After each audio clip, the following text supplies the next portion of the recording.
हाथों वचन की ओर चले और बाइबल से नए नियम में मरकुस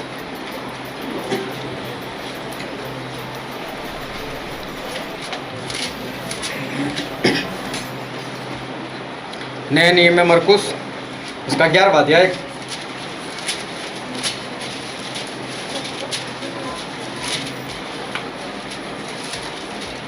मरकुस 11 और हम पढ़ेंगे 11 से लेकर 18 तक। और वह यरूशलेम पहुंचकर मंदिर में आया और चारों ओर सब वस्तुओं को देखकर बाहरों के साथ बैतनिय्याह गया, क्योंकि सांझ हो गई थी। दूसरे दिन जब वे बैतनिय्याह से निकले तो उसको भूख लगी और वह दूर से अंजीर का एक हरा पेड़ देखकर निकट गया कि क्या जाने उसमें कुछ पाए, पर पत्तों को छोड़ कुछ न पाया, क्योंकि फल का समय न था। इस पर उसने उससे कहा, अब से कोई तेरा फल कभी न खाए। और उसके चेले सुन रहे थे। फिर वे यरूशलेम में आए और वह मंदिर में गया और वहाँ तो लेन देन कर रहे थे, उन्हें बाहर निकालने लगा और सराफों की भीड़ें और कबूतर के बेचने वालों की चौकियाँ उलट दी और मंदिर में से होकर किसी को बर्तन लेकर आने जाने न दिया और उपदेश करके उनसे कहा, क्या यह नहीं लिखा है कि मेरा घर सब जातियों के लिए प्रार्थना का घर ठहराएगा? पर तुमने इसे डाकुओं की वो बना दी है। यह सुनकर महायाजक और शास्त्री उसके नाश करने का अवसर ढूंढने लगे, क्योंकि उससे डरते थे, इसीलिए कि सब लोग उसके उपदेश से चकित होते थे। परमेश्वर पिता का वचन हमारे लिए बहुत ही आशीषित है और परमेश्वर पिता का वचन सच्चा है और बाइबल में लिखा है, यदि तू सच्चाई को जानेगा तो सच्चाई तुझे आज़ाद करेगी। आज फिर एक बार जब हम वचन के लिए इकट्ठा हुए तो बहुत ध्यान से परमेश्वर के वचन को सुनना, ताकि उससे आप दिल में उतार सको और उसके अनुसार चलकर परमेश्वर के राज के वारिस बन सको। दाऊद राजा जो परमेश्वर की निगाह में बहुत अच्छे थे और परमेश्वर के अभिषिक्त राजा थे। और दाऊद राजा एक बार अपने महल में थे और वहाँ से उन्होंने निगाह डाली तो वहाँ पर मिला पला तंबू था। और तंबू जब शब्द आता है तो उससे पता चलता है कि कपड़े का बना हुआ। तो वो मिला पला तंबू जो था उसमें परमेश्वर आते थे और परमेश्वर अपने लोगों से मिलते थे और बातचीत करते थे। तो अचानक से दाऊद के दिल में बात आई, मैं इतने अच्छे घर में रहता हूँ, मेरा इतना अच्छा महल है और मेरे परमेश्वर पर्दे में रहते, कपड़े के अंदर रहते। नहीं, ऐसा नहीं होगा। मैं मेरे परमेश्वर के लिए बड़ा सा भवन बनाऊंगा।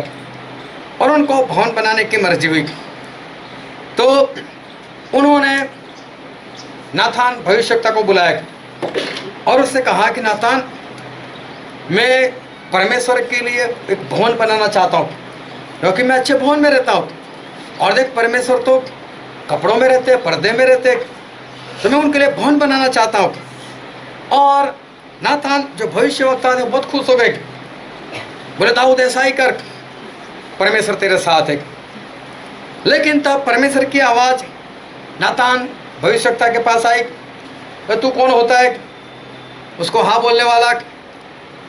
बोले उसको दाऊद को बोल दे, तू मेरे लिए भवन नहीं बनाएगा, लेकिन दाऊद को बोल कि अगर वो चाहे तो मैं उसे घर बना कर दूंगा, लेकिन दाऊद मेरे लिए भवन नहीं बनाएगा।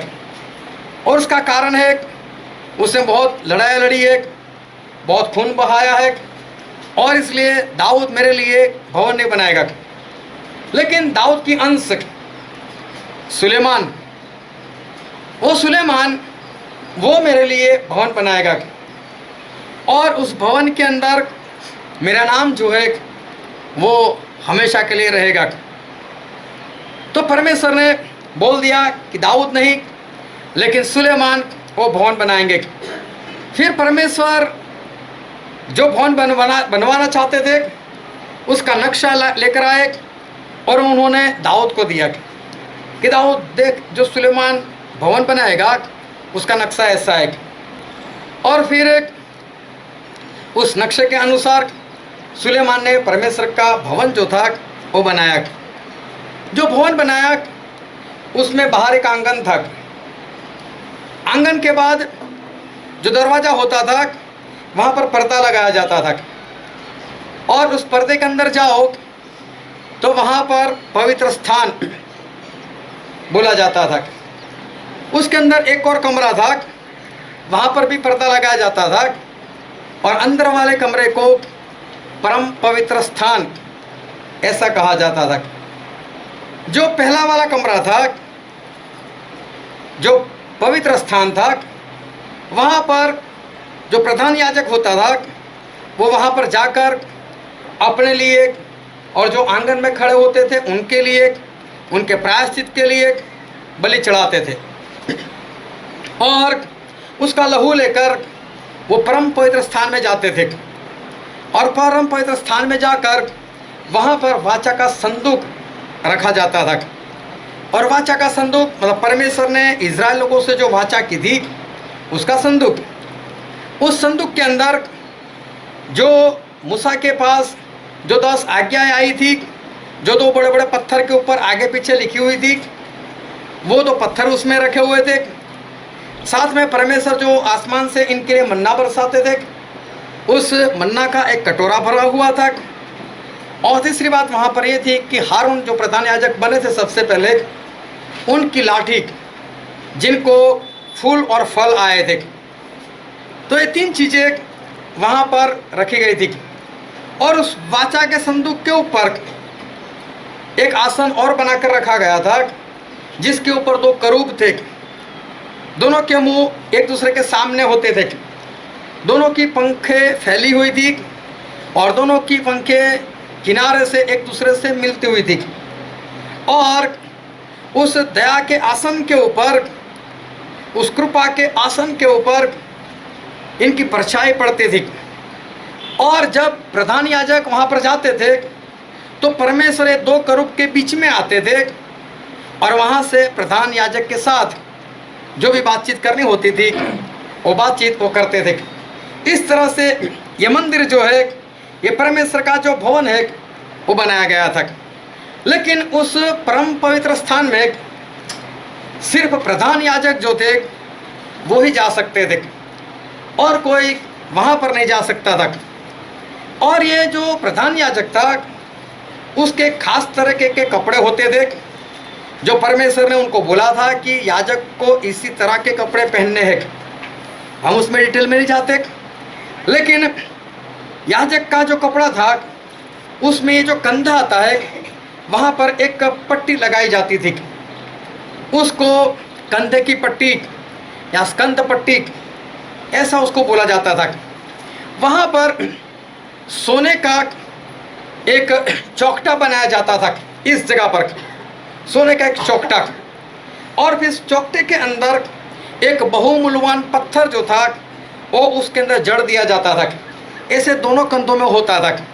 जिस तरह से कई लोग अंगूठी पहनते, उसमें ऐसे सोना होता है और बीच में एक पत्थर या तो मोती होता है जिससे उसको पकड़ कर रखा होता है, उसी तरह से उस याजक के दोनों कंधों के ऊपर एक सोने का चौकटा और उसके अंदर एक मूल्यवान पत्थर, और उस पत्थर के ऊपर 6 नाम इज़राइल के गोत्र के लिखे जाते थे। और वो भी उस तरह से, जो बड़ा है उसका सबसे पहले, और जो सबसे छोटा है उसका सबसे बाद में। एक पत्थर के ऊपर 6 नाम और दूसरे पत्थर के ऊपर 6 नाम। इस तरह से ये जो प्रधान याजक था उसके ड्रेस के ऊपर, उसके कंधे के ऊपर ये पत्थर जो है इस तरह से सोने के अंदर उसको रखा जाता था, जिसके ऊपर इज़राइल के गोत्र के नाम जो है उनके जन्म के अनुसार वो लिखे जाते थे। वो भी हाथों से नहीं, लेकिन 2 तरीके की लिखावट होती है। एक होती है हाथों की और दूसरी होती है टाइपिंग की। टाइपिंग में क्या होता है कि अगर आप हाथों से लिखो तो हो सकता है कोई ऐसा बोले यार कैसे अक्षर है, कुछ पता ही नहीं चलता। लेकिन अगर टाइपिंग किया है तो वहाँ पर पूरा परफेक्ट दिखाई ही देगा। तो बोले उस तरह से जैसे टाइप किया हो उस तरह से वो नाम जो है वो कुरेद कर उस पत्थर के ऊपर वो लिखा जाता था। अभी ये जो ड्रेस है, या तो ये ड्रेस के ऊपर ये सोने के चौखटे के अंदर जो पत्थर, और पत्थर के ऊपर 6 गोत्र का नाम, और दूसरे पत्थर के ऊपर 6 गोत्र का नाम, और उसको कंधे पर जो लगाया जाता था, तो ये कुछ कहना चाहता था। ऐसा नहीं था कि परमेश्वर ऐसे ड्रेस चाहते थे, लेकिन परमेश्वर ये कहना चाहते थे कि जो याजक है, और आज की तारीख में अगर हम सोचते तो एक पास्टर, तो जो याजक होता था उसके कंधे के ऊपर पूरी मंडली होती है, उसका बोझ उसके कंधे के ऊपर होता है, और वो भी पूरे नाम के साथ। पूरी मंडली का बोझ एक पास्टर के ऊपर रख दिया जाता था, और पास्टर उस बोझ को वो उठाता था। अभी क्या होता था, बाहर का जो आंगन होता था उसमें इजराइल लोग इकट्ठा होते थे। जब भी कोई गुनाह हो या तो कोई पर्व हो, वो लोग वहाँ पर इकट्ठा होते थे, अपनी अपनी भेंट लेकर, अपनी अपनी बलि लेकर आते थे। लेकिन पवित्र स्थान में या परम पवित्र स्थान में वो लोग नहीं जा सकते थे। वो आकर याजक से मिलते थे, याजक से कहते थे कि देखो याजक, हमने ये साल इसने इतने पाप किए, या ये पाप किया, वो पाप किया, और उसके बदले में जैसे आपने ठहराया है उस तरह से मैं ये बलि लेकर आया हुआ हूँ।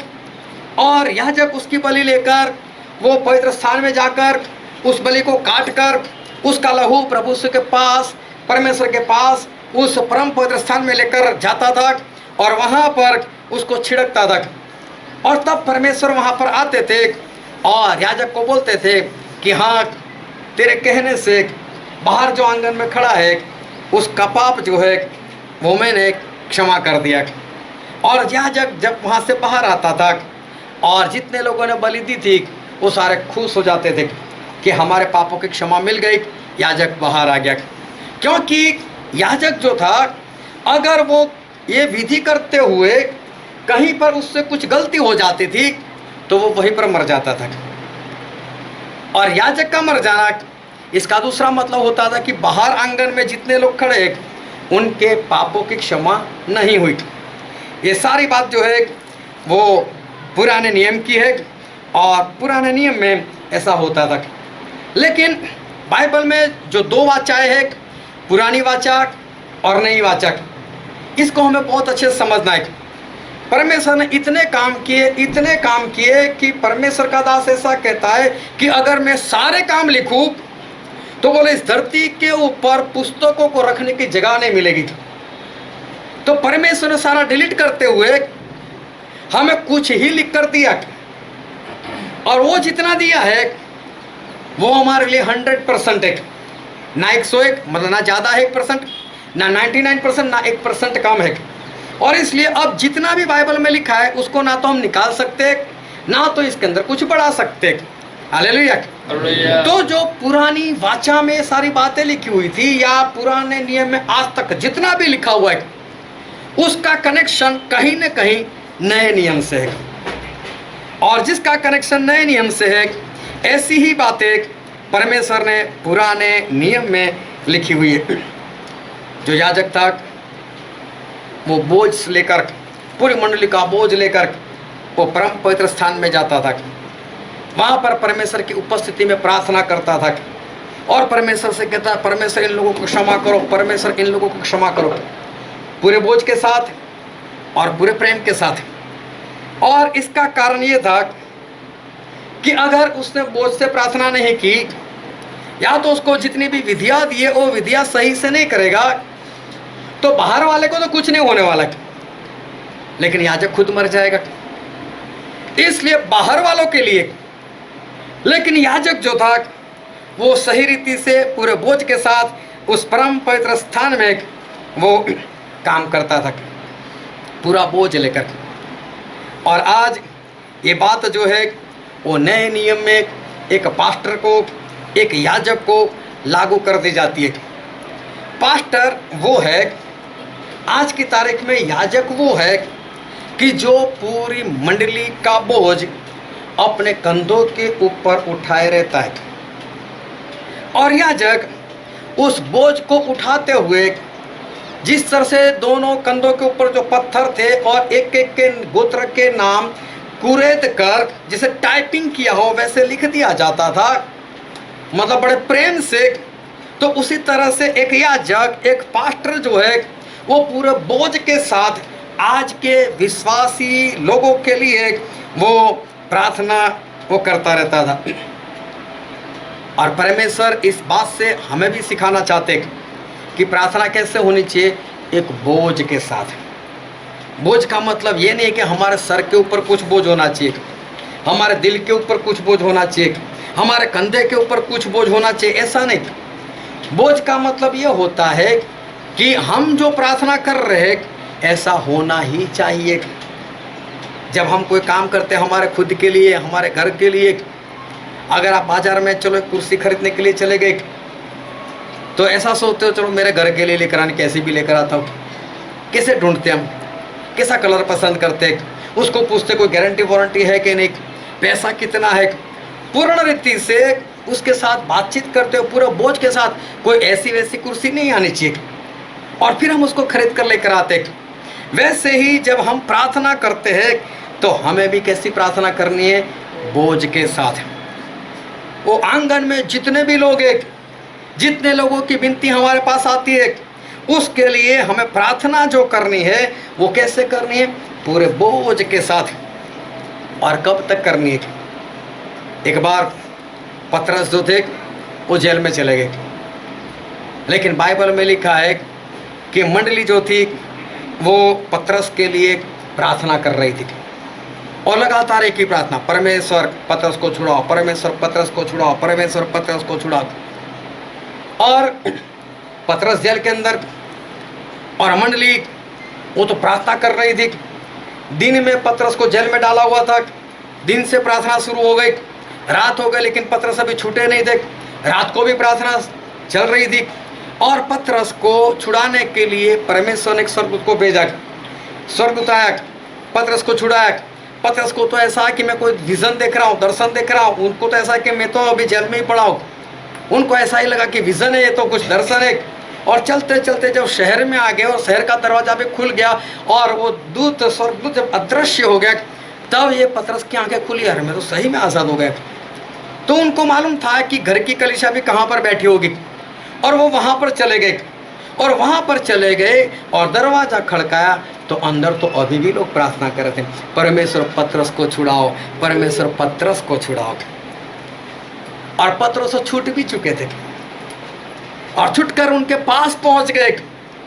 एक दासी आई, उसने दरवाजा खोला, या तो होल होगा, वहां से देखा तो पतरस, वापस भागी, ये पतरस छूट गए, पतरस छूट गए, कब से हम प्रार्थना करें, पतरस छूट गए। बोले पागल है क्या, पतरस कैसे छूट सकता है, वो तो अंदर है। ये लोग पूरे बोझ के साथ प्रार्थना कर रहे। बोले नहीं ऐसा ही है, जल्दी चलो जल्दी चलो। और दरवाजा खुला तो पता चला सही में पतरस है।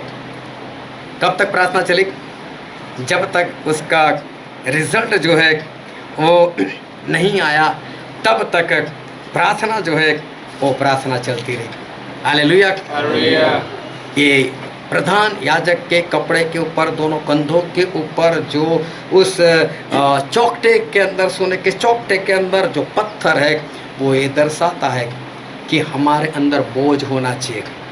हम जिसके भी लिए प्रार्थना कर रहे हैं उसके लिए बोझ से प्रार्थना करनी है। हालेलुया। हमें तब तक प्रार्थना करनी है कि जब तक वो काम जिसके लिए हम प्रार्थना कर रहे हैं वो काम जब तक नहीं होता तब तक हमें प्रार्थना करनी चाहिए। और फिर प्रेरितों के काम में लिखा है, प्रेरितों के काम उसका 4वां अध्याय, उसका 34 और 35 वचन।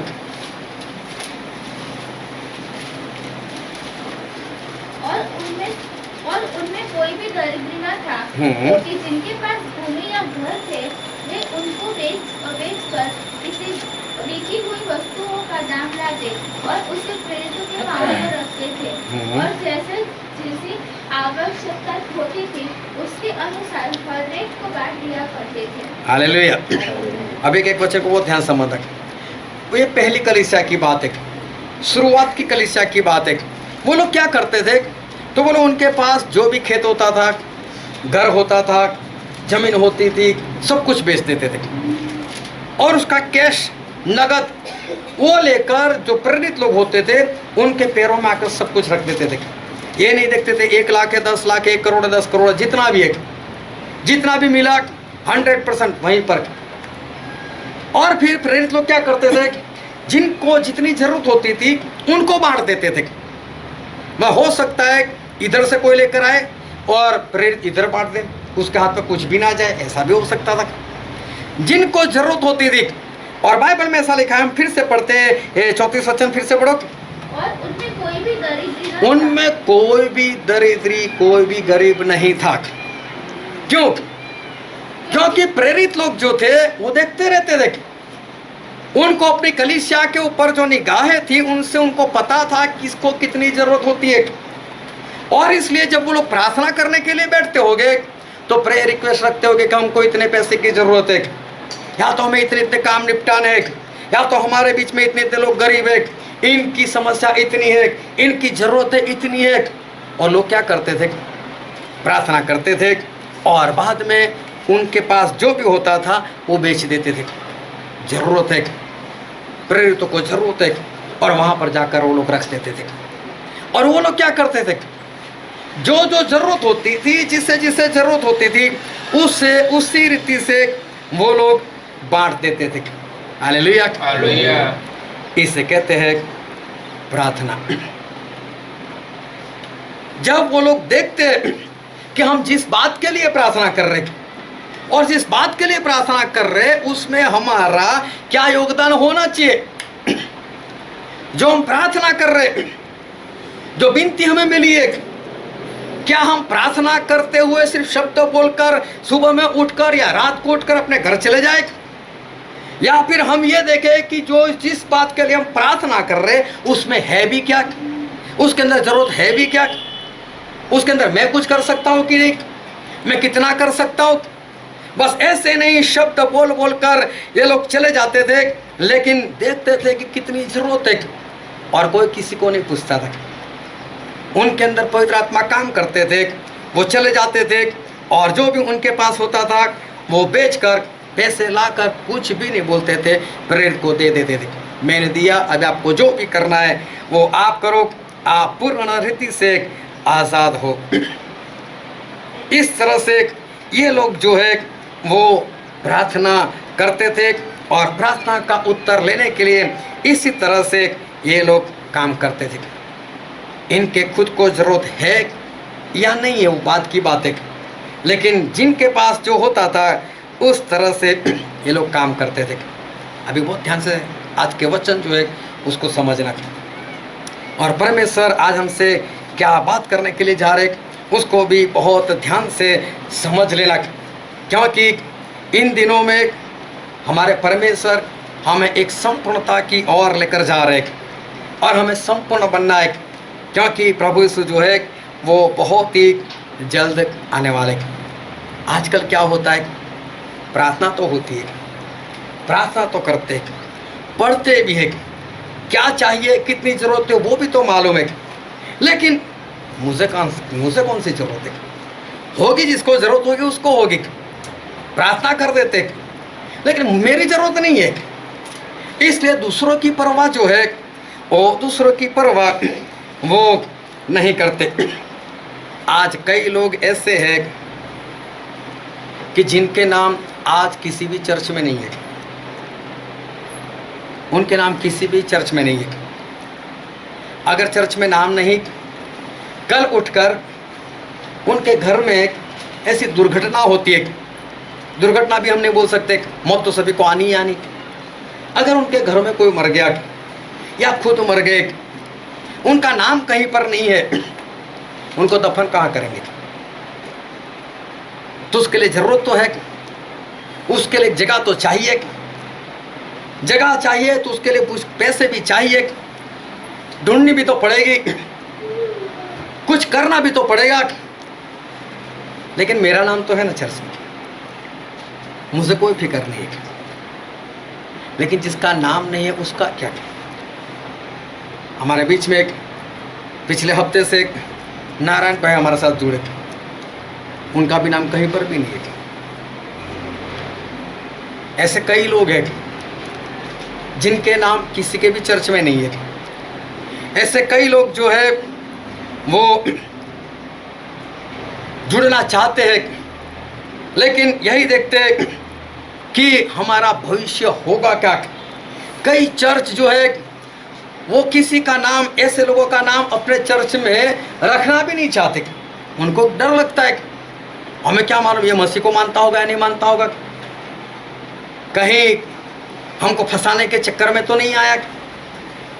और कई लोग बेचारे परमेश्वर को ग्रहण तो करते, लेकिन उनके लिए जो होना चाहिए वो बात जो है वो नहीं बनती।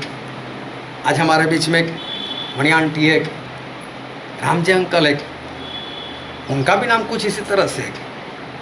कुछ कहा नहीं जा सकता कि कल को उनको ये सहायता मिलेगी या नहीं मिलेगी, क्योंकि पहले ऐसा अनुभव हो चुका है कि जिनकी कलीसिया में जाते थे वहाँ पर जो लोग थे उनका दफन एंड टाइम पर वो नहीं हुआ, तो फिर क्या करेंगे। ऐसे लोगों के लिए क्या होना चाहिए। कई ऐसे सिंधी भाई बहन हैं जिनका नाम किसी भी चर्च में नहीं है, वो चाहते हैं कि कहीं पर हमारा नाम हो, लेकिन नहीं है। आपके लिए नहीं जरूरत है, आपका नाम है कहीं पर, लेकिन जब हम प्रार्थना करते हैं तो हमारी कुछ जिम्मेदारी तो होनी चाहिए। हमें कुछ देखना तो चाहिए कि हमारे लिए नहीं, लेकिन है जरूरत किसी को, है किसी को इस बात की जो है वो फिक्र होनी चाहिए। पिछले दिनों में दो बहनें वो किसी और चर्च में जुड़ गई, ये जानते हुए कि यहाँ पर हमको सही शिक्षा नहीं मिल रही, फिर भी वहाँ पर जुड़ गई। कारण क्या, उनके पास उनके खुद का चर्च तो है। अगर कल उठकर कोई मर जाएगा तो हम दफन तो कर सकते, बस एक दफन अच्छी तरह से हो जाए, इसलिए झूठी जगह पर जानते हुए भी जुड़ गए। इसके जिम्मेदार कौन। दफन हो जाएगा लेकिन स्वर्ग में नहीं पहुंच पाएंगे, इनका जिम्मेदार कौन। हमारी प्रार्थना का क्या, हम जो प्रार्थना कर रहे परमेश्वर से मांग रहे तो नहीं हो रहा है, तो हमारी प्रार्थना जो है उस प्रार्थना का मतलब क्या।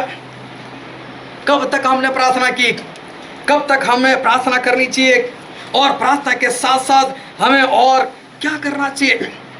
और याकूब के पत्र में लिखा है, हम बाइबल में पढ़ते हैं उसका 2 अध्याय और उसका 15, 16 और 17 वचन। यदि कोई भाई या बहन नंगे उघाड़े हो और उन्हें प्रतिदिन भोजन की घटी हो और तुम में से कोई उनसे कहे कुशल से जाओ, तुम गर्म रहो और तृप्त रहो, परंतु जो वस्तुएं जिनके लिए आवश्यक है वो उन्हें न दे, तो क्या लाभ।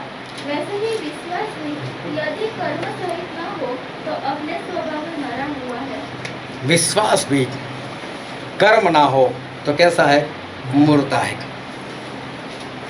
बोले अगर किसी के पास तन ढकने के लिए कपड़ा नहीं, उसका पेट भूखा है, और विश्वास से बोल दो तुझे गर्मी मिल जाए, तेरा पेट तृप्त हो जाएगा, तो क्या हो जाएगा। परमेश्वर ये कहना चाहते ऐसे मुंह की बातें क्यों करता है। कई लोगों को तो दर्शन तक हो जाते हैं, मुझे बहुत अच्छे अच्छे फूल के दिखे, तेरे लिए जब प्रार्थना कर रहा था तब बना कर नहीं देंगे। वो तो परमेश्वर ऐसा भी कहना चाहते होंगे ना, बना कर खिलाए इसको। मुझे तो बहुत बड़ा दर्शन हुआ, बहुत अच्छी जगह दिखाई दी मुझे, तो परमेश्वर हमको देंगे। परमेश्वर बोलते हैं कि बिना कर्म विश्वास जो है वो मुर्दा है। ऐसा विश्वास हमारे किसी भी काम का नहीं। और साथ साथ में एक बात समझ लेना कि कोई भी आज के वचन से ठोकर ना खाए। एक बात समझ लेना कि ना मैंने आज तक किसी के पास पैसा मांगा है, ना कल भी मांगने वाला हूँ, ना आज भी मांगने वाला हूँ। पैसे की बात कहीं पर नहीं है। दिमाग से निकाल कर ही वचन को सुनना कि पैसे की बात कहीं पर नहीं आ रही। तो जब इंसान वो प्रार्थना करता है तो परमेश्वर कहते हैं कि प्रार्थना कैसी, विश्वास है लेकिन विश्वास के साथ करनी नहीं, शब्द तो है लेकिन शब्द के साथ करनी नहीं। उसको प्रेयर रिक्वेस्ट तो दिखाई देती है, किस तरह से प्रार्थना करनी चाहिए वो तो दिखाई देती है, लेकिन उस पहले की कलीसिया के समान उसकी आंखें नहीं खुल रही है।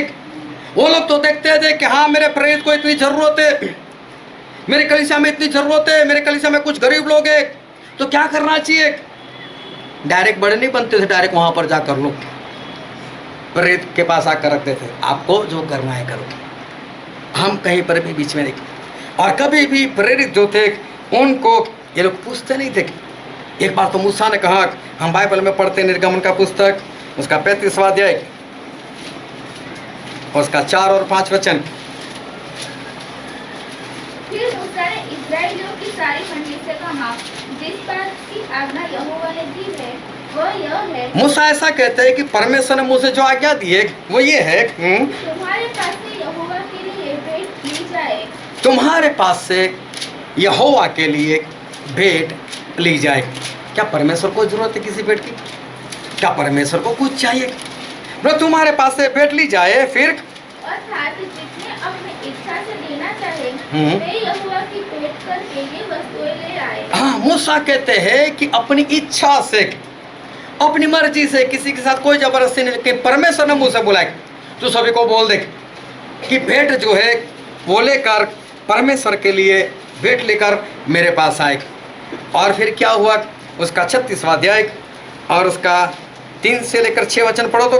और इस्राएली जो भेंट पवित्र स्थान की सेवकाई के काम और उसके बनाने के लिए लाए थे, उन्हें उन पुरुषों ने मूसा के हाथ से ले लिया। तब भी लोग प्रतिपूर्व को उसके पास भेंट अपनी इच्छा से लाते रहे। और जितने बुद्धिमान पवित्र स्थान का काम करते थे वे सब अपना अपना काम छोड़कर मूसा के पास आए और कहने लगे, जिस काम के करने की आज्ञा यहोवा ने दी है उसके लिए जितना चाहिए उससे अधिक वे ले आए हैं।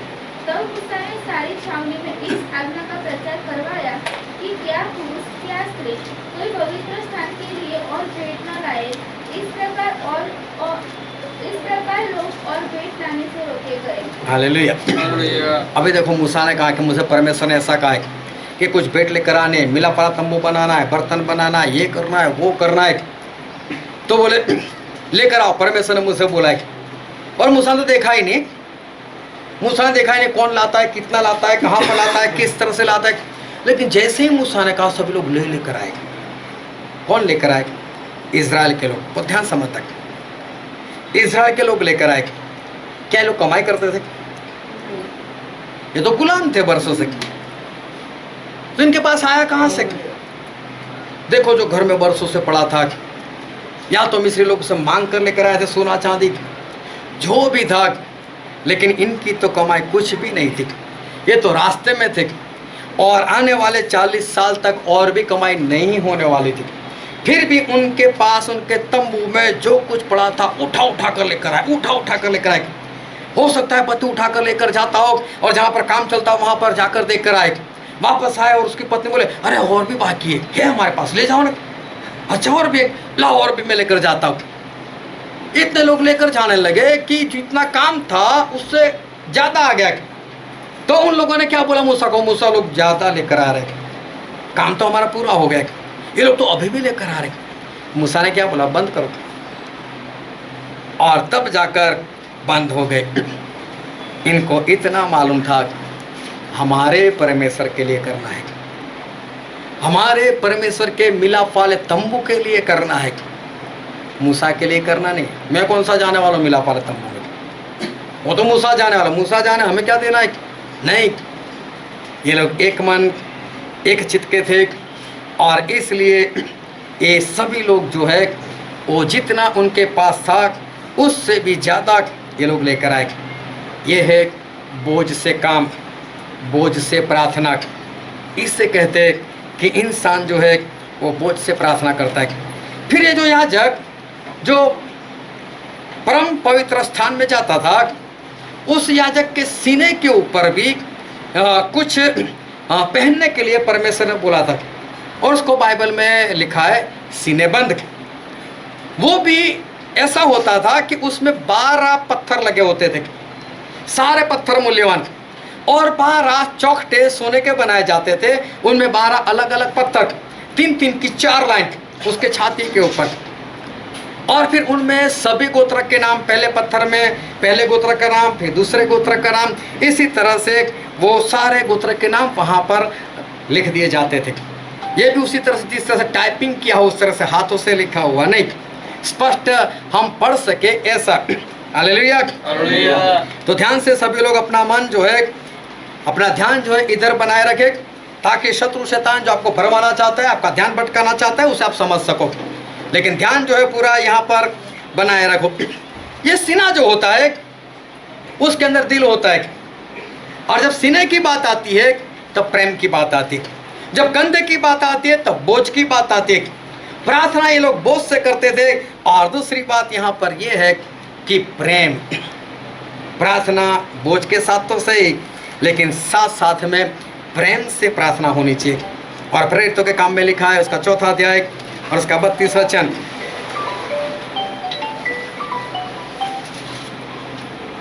प्रेरितों के काम 4 का 32। और विश्वास करने वालों की मंडली एक चित्त और एक मन के थे, यहाँ तक कि कोई भी अपनी संपत्ति अपनी नहीं करता था, परंतु सब कुछ साझे का था। हालेलुया। एक एक वचन को ध्यान समझना। जो विश्वास करने वाले लोग थे, विश्वासी थे, वो कैसे थे? एक मन एक चित्त। उनके पास जितनी भी चीजें थी वो ना तेरी थी ना मेरी थी, लेकिन कैसी थी? हमारी थी। हालेलुया। इसको कहते हैं एक मन और एक चित्त। बिना प्रेम कभी भी कोई भी एक मन एक चित्त नहीं हो सकता। उसके लिए प्रेम चाहिए ही चाहिए। प्रेम नहीं तो इंसान एक मन नहीं, एक चित्त नहीं। जब प्रेम नहीं तो तेरा है मेरा है, लेकिन जब प्रेम है तो ना तेरा है ना मेरा है, लेकिन किसका है? सबका है, हमारा है, हम सबका है। अब एक बार क्या हुआ कि पतरस को लोगों ने बोला कि पतरस खाना पिरोसने के लिए कुछ करो ना, किसी अच्छे इंसानों को खाने के लिए या पिरोसने के लिए ठहराओ ना। तो बाइबल में ऐसा लिखा है, प्रेरितों के काम उसका 6 अध्याय उसका 2 और 3 वचन।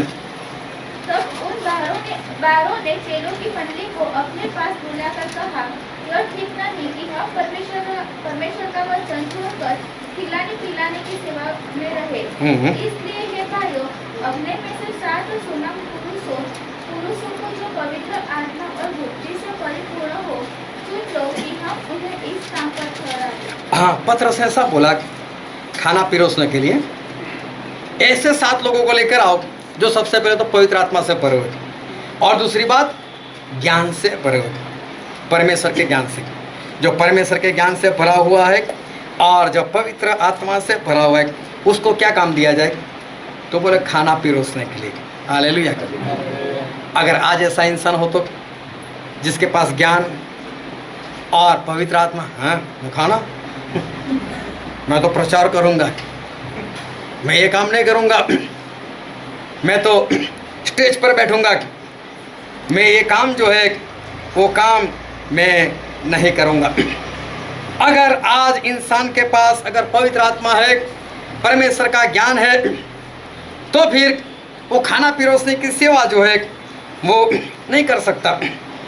इसके लिए क्या चाहिए? प्रेम चाहिए, एक मन एक चित्त होने चाहिए। और 7 लोग ऐसे ठहराए गए और उन लोगों ने ये काम जो है वो शुरू कर दिया।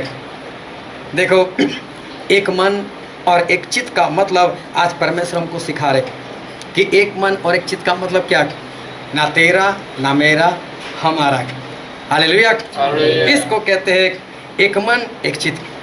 अभी देखो हमारे पास जितने लोग आ रहे हैं, क्या हम उनको नहीं जानते? कौन कहाँ से आ रहा है क्या किसी को नहीं मालूम?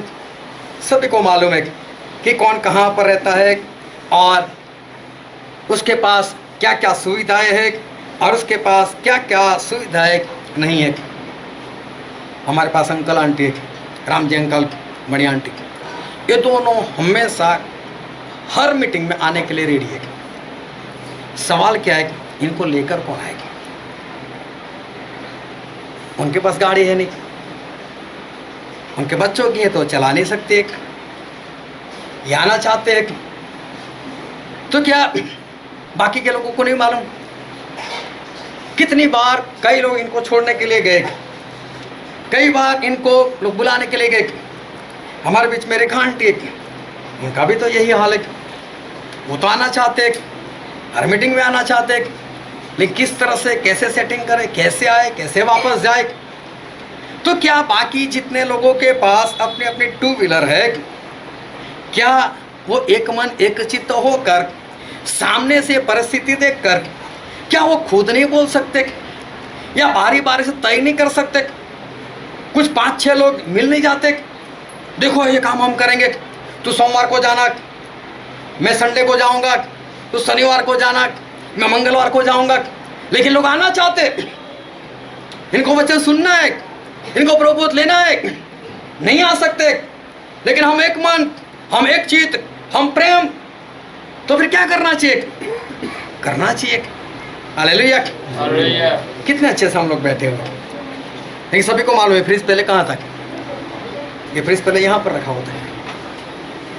हमारी सुविधा के लिए फ्रिज कहाँ चला गया? पीछे चला गया। अब इससे इनको सुविधा है कि नहीं मुझे नहीं मालूम, या इनको असुविधा होती है वो भी नहीं मालूम। जहाँ पर आप लोग बैठे हैं वहाँ पर सोफा होता है, 2 कुर्सी होती है, देखो बाहर पड़े हुए कैसे निकालते होंगे, उसका वेट होता है। एक मन एक चित्त का मतलब क्या? कभी ऐसा हो कि मैं जल्दी जाऊंगा, आज सोफा मैं हटा दूंगा, आज मैं देर से जाऊंगा, सोफा मैं रख दूंगा। हम जानते हैं इस घर में रहने वाले 4 लोगों को कौन कितना बड़ा है, किसको क्या समस्या, हम जानते हैं। तो एक मन एक चित्त का मतलब क्या? हम तो बैठ गए, हमको तो अच्छे से बैठने को मिल गया, लेकिन हमें अच्छे से बिठाने के लिए कम से कम 1 घंटे पहले से इन्होंने मेहनत करना शुरू किया होगा। तो क्या एक मन एक चित्त होकर कोई ऐसा नहीं कर सकता? यहाँ तो कुछ लोग मिलकर ये तय नहीं कर सकते, देखो इस बार तेरी बारी, उसके बाद मेरी बारी। क्या ऐसा प्रेम नहीं हो सकता? क्या इस तरह से हम एक दूसरे को जो सहायता करनी चाहिए, क्या हम सहायता नहीं कर सकते? अभी लॉकडाउन जल्दी लगता है, कर्फ्यू लगता है, इसलिए हम कीबोर्ड नहीं लेकर आते, लेकिन कीबोर्ड के साथ स्टैंड होता है, स्टैंड के साथ स्पीकर होता है, स्पीकर लाना हो तो माइक होता है, एक्सटेंशन बोर्ड होता है, साथ में पत्नी होती है, साथ में बच्चे होते हैं, सब कुछ लेकर आना होता है। जो एक मन है, अगर एक चित्त है, तो क्या हमें ऐसा नहीं करना चाहिए? क्या हमें एक दूसरे की सहायता नहीं करनी चाहिए? लेकिन सही में क्या है? मेरी बात बस, मुझे इतना करना है, मेरे घर में तो हम इतने ही हैं, हम तो आसानी से पहुंच ही जाएंगे। कौन किस तरह से आता है, किस तरह से जाता है, कोई बात नहीं। जब शनिवार को हम होल नाइट में बैठते, 2.5 घंटा सभी का निकल जाता है, सिर्फ 2.5 घंटा नहीं, लेकिन शनिवार को जब होल नाइट में बैठते 10 बजे से लेकर कभी 3:30, कभी 4 बजे तक, कभी 5 बजे तक, अंदाज़ा लगा दो कितना घंटा निकल गया परमेश्वर के काम के लिए। लेकिन उससे पहले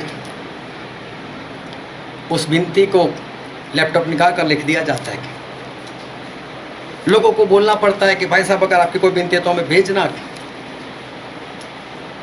कल कर देखना, 100 लोगों को विनती भेजना, क्या आप आपकी जो भी विनती है मुझे भेजना, क्या वो लोग भेज देंगे? पहले ऐसी पहचान होनी चाहिए कि हाँ ऐसा इंसान है जो सही में मेरे लिए प्रार्थना करेगा, इसकी प्रार्थना परमेश्वर सुनते हैं, तो वो लोग देंगे, वरना कौन देने वाला है? हमारे पास इतनी विनती इकट्ठी हो जाती है, इतनी गवाही आ जाती है, गवाही वाली को विनती को निकालना पड़ता है, वापस सब कुछ सेट करना पड़ता है, 10-10 करके सभी लोगों को भेज दिया जाता है। पिछले हफ्ते जिन लोगों का बपतिस्मा होना था, उसके नीचे मैंने गलती से लिख दिया कि इनको बच्चा हो जाएगा। क्यों? उससे पहले बच्चे वाली विनती चल रही थी, वही मैंने कॉपी किया था, वही पेस्ट कर दिया। वो तो सीझा ने प्रार्थना करवाई, ये तो बपतिस्मा वाले का नाम है, बच्चा हो जाए कैसे प्रार्थना की? तो मैंने मोबाइल में देखा, हाँ मेरी गलती हो गई थी। लेकिन क्यों गलती? बाहर जाओ, लोगों को सुसमाचार दो, उनके लिए प्रार्थना करो, सुबह निकलो, कब आओ, कब घर पर पहुंच पाएंगे, कब लैपटॉप खोलेंगे, कब ये सारी विनती लिखेंगे, कब उसका सेटिंग करेंगे। क्या एक मन एक चित कभी किसी को ऐसा हुआ ये बोझ मैं उठा लेता हूँ? क्या कभी किसी को ऐसा हुआ कि हम जो प्रार्थना करते लाओ सामने वाले को पूछ लेते? बहुत पहले मैंने किया था ऐसा, सभी को मोबाइल नंबर दे देते था, जो सही रिजल्ट आना चाहिए वो सही रिजल्ट वो नहीं मिला। क्या एक मन एक चित्त का मतलब हमें नहीं पता चलता? जो 5, 6, 7 घंटे हम प्रार्थना करते ना, उसके लिए तो मेरे 17 घंटे चले गए होते, तब जाकर हम 5, 6, 7 घंटे प्रार्थना करते। कल मुझे मालूम है 10:02 पर मेरा काम खत्म हुआ।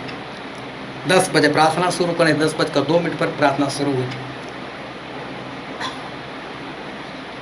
प्रार्थना प्रेम से और प्रार्थना बोझ से, लेकिन वो बोझ और वो प्रेम सिर्फ शब्द में वो नहीं होता,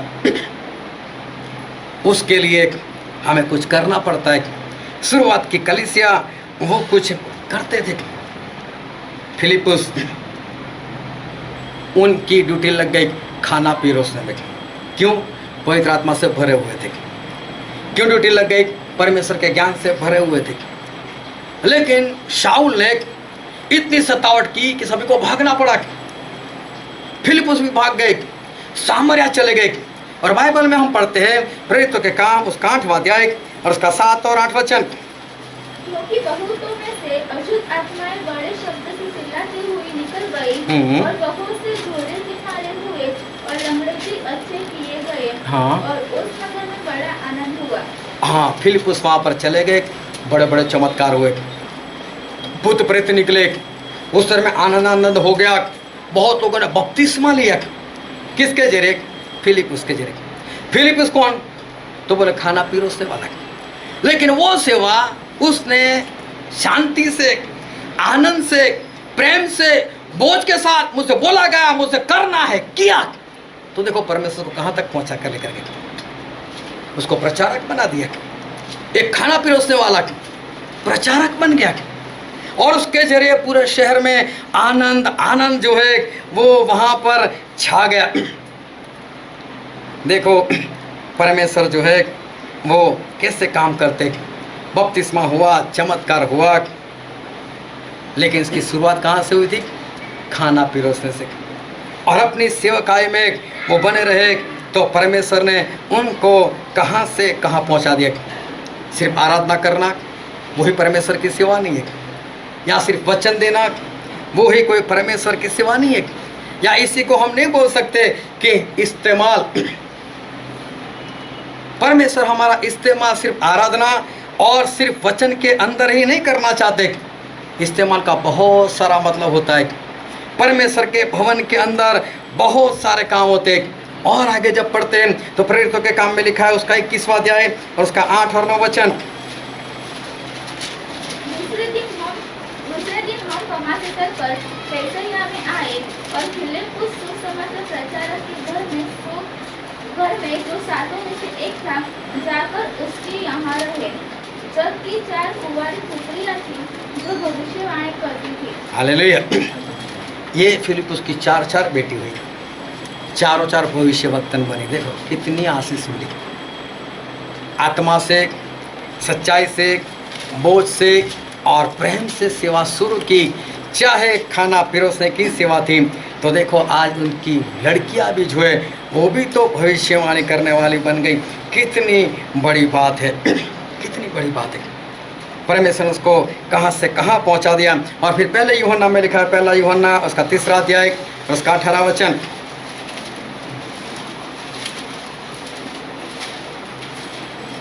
हे बालकों, हम वचन और झूठी से नहीं पर काम और सत्य के द्वारा भी प्रेम करें। हाँ, हम सिर्फ जबान से प्रेम ना करें, बोले हम सिर्फ शब्दों से प्रेम ना करें, लेकिन कैसे प्रेम करें? काम से प्रेम करें। जबान से सब बोलते हैं तेरे लिए सितारे तोड़ कर लेकर आओ, उन्हें चांद लेकर आओ, उन्हें गुलाब लेकर आओ, सब कुछ लेकर आए, लेकिन काम से करो ना। प्रेम जो है वो सिर्फ शब्द में नहीं है, लेकिन परमेश्वर बोलते हैं कि सच्चाई में प्रेम करो और काम से प्रेम करो। दो लोगों में अनबन दिखती है, मैं बाहर वालों की बात नहीं कर रहा हूँ, लेकिन जब दो लोगों में अनबन दिखती है तो क्या करना चाहिए? मेल कराओ। यही तो हमारा काम है, दोनों से मिलवा दो, दोनों को एक करो। लेकिन इधर जाकर उसकी बात, उधर जाकर उसकी बात, ये एक मन एक चित्त वाली बात नहीं है। एक मन एक चित्त का मतलब होता है कि प्रेम, और प्रेम से सब एक हो जाते हैं। लेकिन यहाँ की बातें वहाँ पहुँचाओ और वहाँ की बातें किसी और जगह पर पहुँचाओ, उसको परमेश्वर एक मन एक चित्त नहीं कहते। और फिर ये जो प्रधान याजक था, उसके कपड़े के अंदर एक बात और थी, और हम पढ़ते निर्गमन का पुस्तक उसका 28 अध्याय उसका 34 वचन।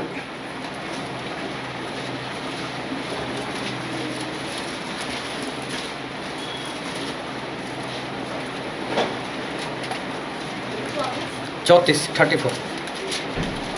अर्थात एक सोने की घंटी और एक अनार, फिर एक सोने की घंटी और एक अनार। हाँ, ये जो याजक था उसके कपड़े के ऊपर एक घंटी और एक अनार ऐसे बनाकर रखना था, ताकि याजक जब उस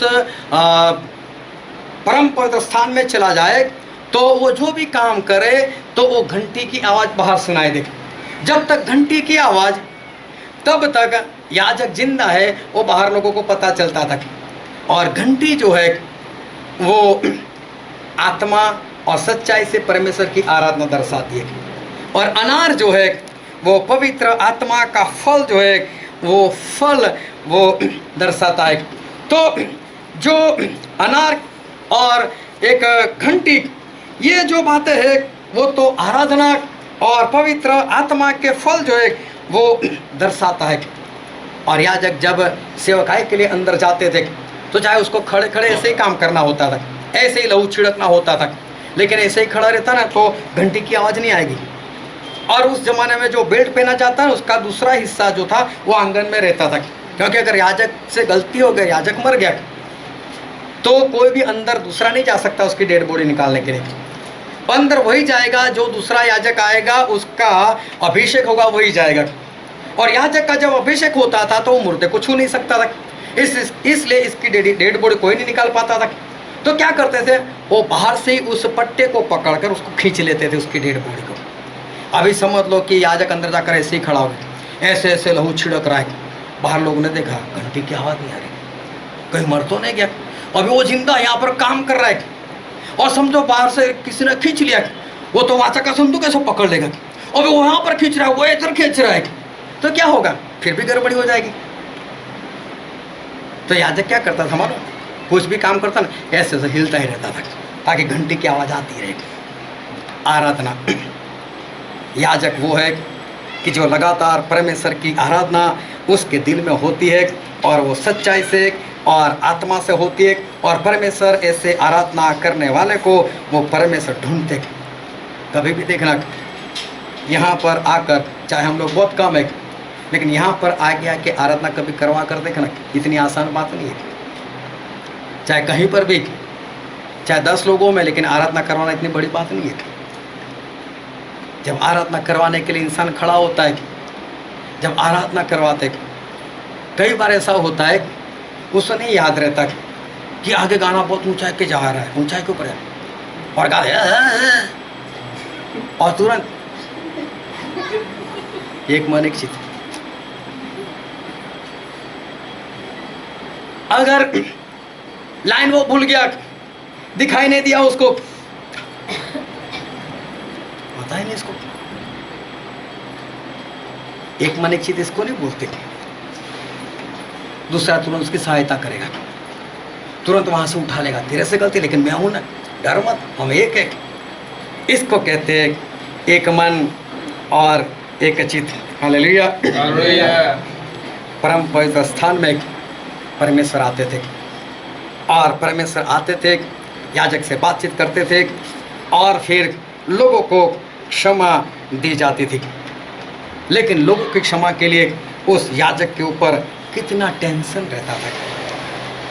पास्टर के ऊपर बहुत टेंशन होता है, पास्टर का ऐसा नहीं है कि जिसका जो होगा देखा जाएगा, कल मरता हो तो आज मर जाए, वो पास्टर नहीं है। पास्टर के ऊपर लगातार टेंशन रहता है, क्या होगा मेरे कलीसिया का, मेरे लोगों का क्या होगा, अगर वो नरक में चले जाए तो क्या होगा। और इसलिए वो अपनी विधियाँ वो सही रीति से करता था ताकि कहीं पर भी कुछ प्रॉब्लम ना हो जाए, पूरा जोखिम उठा लेता था। क्यों? वो बाहर वाला जो है उसको पाप की क्षमा मिल जाए। यहाँ जब कौन सा अपने लिए अंदर जाता था, वो तो बाहर वालों के लिए जाता था। और बाइबल में एक वचन हम पढ़ते हैं, पहला पत्रस उसका 2 अध्याय और उसका 9 वचन। पहला पत्रस 2:9। पर तुम एक चुना हुआ वंश पर तुम एक चुना हुआ वंश और राजपदधारी याजकों का समाज। और राजपदधारी याजकों का समाज। हालेलुया। ये किसको बोला गया, किसको कहा गया? फिर से पढ़ो। पर तुम एक हाँ, पर तुम मतलब कौन? हम सभी आ गए। हम कौन है? तो बोले याजकों का समाज। आज आप जितने भी लोग बैठे ना, सारे याजकों, सारे के सारे याजकों। परमेश्वर सभी को याजक बोलते हैं। हालेलुया। याजक कौन है? कौन है याजक? हम नहीं। याजक कौन है? मैं। याजक कौन है? हाँ, सारे के सारे कौन है? किसी को डाउट है कोई क्या कि बाइबल में जो लिखा है गलत है? डाउट है तो हाथ उठा लो। डाउट नहीं है। इसका मतलब सभी कौन है? याजक है, मान लिए। हालेलुया। आप सभी कौन हो? याजक। हम सभी वो परमेश्वर के याजक है। और फिर इफिसी में ऐसा लिखा है, इफिसी उसका 2 अध्याय और 20 और 21 वचन। और प्रेरितों और भविष्यवक्ताओं की नींव पर जिसके कोने का पत्थर मसीह यीशु आप ही है, बनाए गए हो। हाँ, जिसमें सारी रचना एक साथ मिलकर जिसमें सारी रचना एक साथ मिलकर प्रभु में एक पवित्र मंदिर बनती जाती है। परमेश्वर में एक पवित्र मंदिर बनती जाती है। हालेलुया। यहाँ पर जो वचन वो ऐसा कहना चाहता है कि हम सारे विश्वासी एक दूसरे के साथ जुड़कर परमेश्वर का भवन, परमेश्वर का मंदिर बनते हैं। हालेलुया। ये घर मंदिर नहीं है। मंदिर क्या है? हम जो इकट्ठा हुए वो ये किसका भवन है? परमेश्वर का भवन है। परमेश्वर किस में आते हैं? इस घर में नहीं, हम लोगों के बीच में। ये क्या है? परम पवित्र स्थान। हम सब लोग कौन है? याजक। और ये है हमारा भवन। हालेलुया। बंद की खत्म होने दो, पता चल जाएगा कि भवन भी कैसे है और याजक भी कैसे। बंद करो आवाज, बंद करो। हवा चलती रहती है। शिश, बंद करो। नहीं, याजक लोग सब शुरू हो जाते हैं, मैं याजक, मैं बोलूंगा, मैं याजक, मैं बोलूंगा। सभी लोग बोलो। परमेश्वर का भवन चिड़ियाघर जैसे लगता है। फिर ये भवन भी हम है और याजक भी हम लोग ही। अगर हम याजक है तो हमें क्या करना है? हमें इंसान और परमेश्वर के बीच में मध्यस्थ बनना है। अगर हम याजक है तो हमारा काम क्या है? किसी के पाप की क्षमा मिले उसके लिए हमें प्रायश्चित करना है। अगर हम याजक है तो हमें क्या करना है? आराधना करनी है। कैसे? आत्मा से और सच्चाई से। अगर हम याजक है तो मंडली का बोझ हमारे ऊपर है। अगर हम याजक है तो मंडली से प्रेम भी रखते हैं। समझ में आ रही है बात? हम सब लोग याजक है तो ये सारे काम जो है वो हमारे हैं। आराधना करना, मध्यस्थ करना, प्रायश्चित करना, मंडली का बोझ उठाना, मंडली को प्रेम करना, ये हमारा काम है। बोझ उठाना हमारा काम है। मंडली में कितने काम है? प्रेयर रिक्वेस्ट मांगना भी काम है, प्रेयर रिक्वेस्ट लिखना भी काम है, वीडियो को एडिट करना भी काम है, उसकी फाइल बनाकर आगे पोस्ट करना वो भी तो काम है। किसी को लाना, किसी को छोड़ना, ये भी तो काम है। क्या ये सारे काम किसी को सौंपना है क्या? एक मन एक चित्त है तो सभी को पता ही होना चाहिए, इतने इतने काम है। तो क्या करना चाहिए? हमें सारे काम जो है वो करना चाहिए, फॉर्मेलिटी नहीं। मैं आऊँ, मैं करूँ, मैं छोड़ूँ, नहीं, फॉर्मेलिटी मत करना। चले ही जाना, लेकर ही आ जाना, छोड़ कर ही आ जाना, पूछना क्या उसमें? मैं चला जाता हूँ बस। किसी को मत पूछो मैं जाऊँ या कोई और जाने वाला है, कोई और जाए तो मेरी तो छुट्टी हो जाएगी। ये एक मन, ये एक चित्त नहीं है। बिना पूछे पता है तो काम जो है वो करना सीखो, बोझ जो है वो उठाना सीखो। अगर ये परमेश्वर का भवन हम है, एक दूसरे के साथ जुड़कर अगर हम परमेश्वर का भवन बनते तो हम कैसे होने चाहिए? हमने पढ़ा था प्रेरितों के काम उसका 4 अध्याय और 32 वचन, एक बार फिर से पढ़ लो।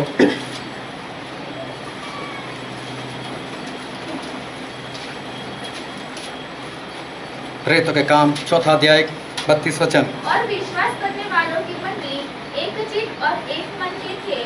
विश्वास करने वालों की मंडली एक मन और एक चित्त थी। हालेलुया। अभी मैं एक सवाल करता हूँ, कल होल नाइट में कितने लोग थे? हाथ उठाए।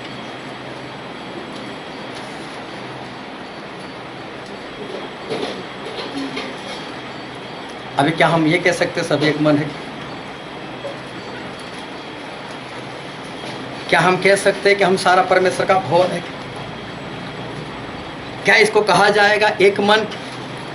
क्या इसको कहा जाएगा एक चित्त? मैं कई बार देखता हूँ तो आराधना में कई लोग ताली बजाते हैं तो बहुत आनंद आता है। क्यों? आवाज ही नहीं निकलती। इतना कई लोग तो नीचे, कई लोग कौन है, कई लोग तो ऐसे देखते हैं। मुझे किसी का नाम लेने की भी जरूरत नहीं, मेरी आंखें उनको पकड़ती है, उन लोगों को मालूम है कि मैंने उनको पकड़ा हुआ है। ये कौन सा एक मन? जब आराधना चल रही है इधर उधर मन कैसे जाता है? इधर उधर आंखें जो है वो कैसे जाती है? अगर हम सही में परमेश्वर का भवन है, हम परमेश्वर के याजक है, तो क्या मंडली का बोझ कोई उठाया? क्या कभी मंडली का बोझ उठाने का प्रयत्न किया? आज एक बार फिर से पूछता हूँ, आज संडे होल नाइट की बात नहीं कर रहा, उसको मत गिनना। 2 घंटे 24 मिनट आपने अपनी खुद की ओर से निकाली। 2 घंटे 24 मिनट आज परमेश्वर का काम किया तो हाथ उठाओ। हालेलुया। क्या इसे ये कहेंगे एक मन एक चित्त? ये एक मन और एक चित्त की बात नहीं है। अनानिया और सफीरा दोनों ने एक दूसरे के साथ सहमति की थी, इतना ही बोलना। पति ने भी बोला, पत्नी ने भी बोला। बहुत ध्यान से समझता। क्या अनानिया सच था? आया ना? अनानिया सच था? सफीरा को बोला इतना ही बोलना है। अनानिया सच था? आया ना? बाइबल नहीं पढ़ते क्या आप लोग? हाँ तो हाथ उठाओ। सच था? हाथ उठाओ। अनानिया सच था? सभी का हाथ नीचे, इसका मतलब अनानिया झूठ था। तो क्या सफीरा सच थी? दोनों एक मन थे ना? होता है ना सब पति पत्नी के बीच में? कोई बात नहीं, कोई बात नहीं, मैं देख लूंगा, मैं देख लूंगी। क्या गलत बातों में आप अपनी पत्नी को, आप अपने पति को सहमति देते हो ना? क्या ऐसी बातों में एक मन? क्या करना है हमें? आखिरी दिनों के आखिरी हिस्से में हम जो है वो जीवन वो जी रहे। क्या इतने सालों से जो वचन सिखाए जा रहे, क्या कोई वचन ही समझ में नहीं आ रहा है? अमरीक ने बोला था अगर पेड़ हो फल ना ला सकते तो ना लाओ, लेकिन कम से कम छांव तो दो। और शिक्षाओं का मतलब भी बता दिया था। उससे खुद का उदाहरण है, हम 3 लोग हैं, ताव हमको लेने के लिए उसके बाद भी नहीं आए थे। एक मन और एक चित, परमेश्वर का वचन क्या इंसान को सही में समझ नहीं आ रहा है? क्या आप लोग हर बार पढ़ते हो, हर बार सुनते हो, और उसके बाद भी क्या दिमाग की लाइट जो जलती नहीं है? क्या नहीं पता चल रहा है? क्या दुनिया की परिस्थिति समझ में नहीं आ रही है? क्या ये वचन समझ में नहीं आ रहा है? बस कभी भी देखो, किसी भी बात में पूछो, किसी में इतनी हिम्मत नहीं, हाँ मैं ऐसा करता हूं। क्या फायदा वचन सुनने का? क्या करते हो सुनकर? नरक में ही जाना है। तो फायदा क्या इस बात का? जब बाइबल में लिखा है, जब सिखाया जाता है, तो क्या ऐसा नहीं करना है? क्या 2 घंटे 24 मिनट हर बार पूछा जाए और हर बार आपको हाथ उठाए और हर बार हाथ नहीं उठाना है? क्या खुद को नहीं पता चलता है मुझे स्वर्ग में जाए तो मुझे ऐसा करना ही करना है? कितनी बार एक की बात एक बात सिखाया जाए, एक सुनते हो, एक बोलते हो, एक सुनते हो, एक बोलते हो। क्या फायदा इस बात का वचन का? है कोई फायदा यहां पर बैठने का? जब इतना करने के बाद भी अगर नरक की आग में ही जलना है तो क्यों बैठते हो फिर? उसका फायदा क्या? एक मन एक चित्त का मतलब क्या? प्रेम का मतलब क्या? बोझ का मतलब क्या? क्या बस शब्द से, बस शब्द से बोलना है, बस वचन से बात कर रही है, और जो काम होना चाहिए वो काम बिल्कुल नहीं, करने में कुछ भी नहीं? क्या बाइबल नहीं पढ़ते? क्या अपने परमेश्वर को भूल चुके हो? या फिर वो फरमाने वाली आत्मा पूर्ण रीति से काम करे, तू बहुत अच्छा है, तू बहुत अच्छा है, तू तो परमेश्वर का है, तू तो 100% चलता है? क्या ऐसा तो नहीं? किसी को मालूम आज कौन सा वचन पढ़ा था? हाथ उठाए सिर्फ। कहां से शुरू किया था मालूम है? 1-2 लोग, वो भी मेरे बच्चे। मरकुस 11 और 11 से लेकर 18 वचन के 1 घंटे पहले क्या पढ़ा वो याद नहीं। क्या फायदा? इसका मतलब दिमाग में कीड़े पड़े हुए थे, याद नहीं रहता। प्रभु सु गए थे भवन में, भवन का हाल देखा, कोई चिल्ला रहा था कबूतर ले लो, कोई चिल्ला रहा था भेड़ ले लो, कोई चिल्ला रहा था बकरे ले लो। प्रभु सु गुस्सा है, मेरा भवन ऐसा, मेरे भवन में ऐसी बातें। चले गए वहां से, सोच रहे थे क्या करूं इनका, क्या करूं क्या करूं। भयानक गुस्सा था। रात हो गई थी, कुछ नहीं किया। घर में गए, किसी के खाना नहीं खाना है मुझे। सुबह हुई, फटाफट से नहा धोकर निकले। चलो को बोलता चलो चलते हम लोग, प्रभु खा लो, भूख नहीं है, नहीं खाना है, चलो निकलो। कल रात भी नहीं खाया, आज भी नहीं खाया, क्रोध में नहीं खाया। प्रभु को जबरदस्त क्रोध था। लेकिन रास्ते में ऐसा हुआ कि बहुत सारे अंजीर के पेड़ थे, और उसमें से एक अंजीर का पेड़ ऐसा था जिसको पत्ते आए थे। और पत्ते का मतलब होता है इसके ऊपर फल होना चाहिए, लेकिन फल की ऋतु नहीं थी। लेकिन पत्ते तभी आते थे जब फल आते। प्रभु ने सोचा कि किसी के ऊपर पत्ते नहीं, मतलब रुत नहीं है, तो इसके ऊपर पत्ते क्यों? ये बिना रुत फल लेकर आया। प्रभु से खुश हो गए, भूख लगी थी, और ज्यादा भूख लग गई, और भागे, और देखा फल एक भी नहीं। जहां तेरे ऊपर आज से कभी भी फल ना लगे। सूख गया पेड़। गुस्सा और बढ़ गया। एक तो वो देख कर आए थे मेरे भवन की हालत इन लोगों ने बिगाड़ कर रख दी। कोई एक मन नहीं है, कोई एक चित्त नहीं है, कोई बोझ नहीं है, कोई प्रेम नहीं है, कुछ भी नहीं है। और फिर कोड़ा बनाया, जा जाकर लोगों को मार मार कर भगाया। भागो, मेरे बाप का घर प्रार्थना का घर होना चाहिए, और डाकू के खो बना कर रखा है। कितना क्रोध था मेरे प्रभु को। क्या बाइबल में लिखा है आज प्रभु बदल गए? क्या लिखा है? प्रभु यीशु आज, कल और युगानुयुग। तो इस भवन को देखकर क्या करेंगे? खुश हो जाएंगे? क्या करेंगे फिर? कूड़ा बनाएंगे कि नहीं? मारेंगे कि नहीं? ऐसा दिन आए उससे पहले परमेश्वर का भवन जैसा होना चाहिए। एक दूसरे के साथ दूर ऐसे बन जाओ, सही में बोझ रखो, सही में एक दूसरे से प्रेम करो, क्योंकि स्वर्ग में वहाँ पर भेद वाली बात नहीं है, वहाँ पर ईर्ष्या अदिखाई नहीं है। वहाँ पर तो एक मन एक चित्त है, लेकिन बनना यहाँ पड़ेगा। इसी जगह पर ऐसे बन जाओ जैसा परमेश्वर चाहते, वरना वहाँ पर नहीं जा पाओगे। याजक बने हो, तुम तो याजकों की मंडली हो। याजक क्या होना चाहिए, उसका काम क्या होना चाहिए, वही काम करो, बाकी के फालतू के काम बंद कर दो। परमेश्वर हमें लेने के लिए आ रहे, लेकिन सच्चे याजक को और सच्चे उनके भवन को उठाने के लिए आ रहे, ऐसे वैसे को उठाने के लिए नहीं आ रहे। जो परमेश्वर ने स्वर्ग में जाने के लिए काम दिया, ईमानदारी से करो तो परमेश्वर उठाएंगे और ऊपर बढ़ाएंगे, वरना जहाँ थे वहाँ से भी गिरा देंगे। और इसलिए जो परमेश्वर ने काम दिया है, ईमानदारी से करो। आओ हम हमारी आंखों को बंद करें, हमारे मस्तकों को प्रभु से आगे झुकाए कि जो राजाओं के राजा है, जो प्रभु के प्रभु है, जो कभी नहीं बदलते, जो हमसे बहुत प्रेम करते।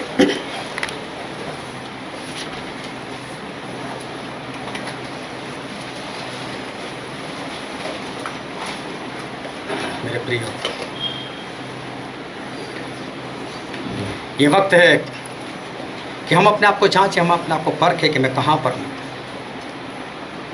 मैं याजक हूँ तो मेरा काम क्या है और मैं कर क्या रहा हूँ। मैं एक दूसरे के साथ जुड़कर परमेश्वर का भवन बनाऊं तो परमेश्वर के भवन में लोग एक मन एक चित्त, बोझ उठाने वाले,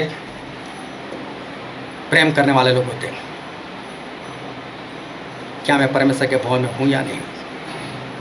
खुद को जांचो और परमेश्वर के राज के लिए खुद को तैयार करो।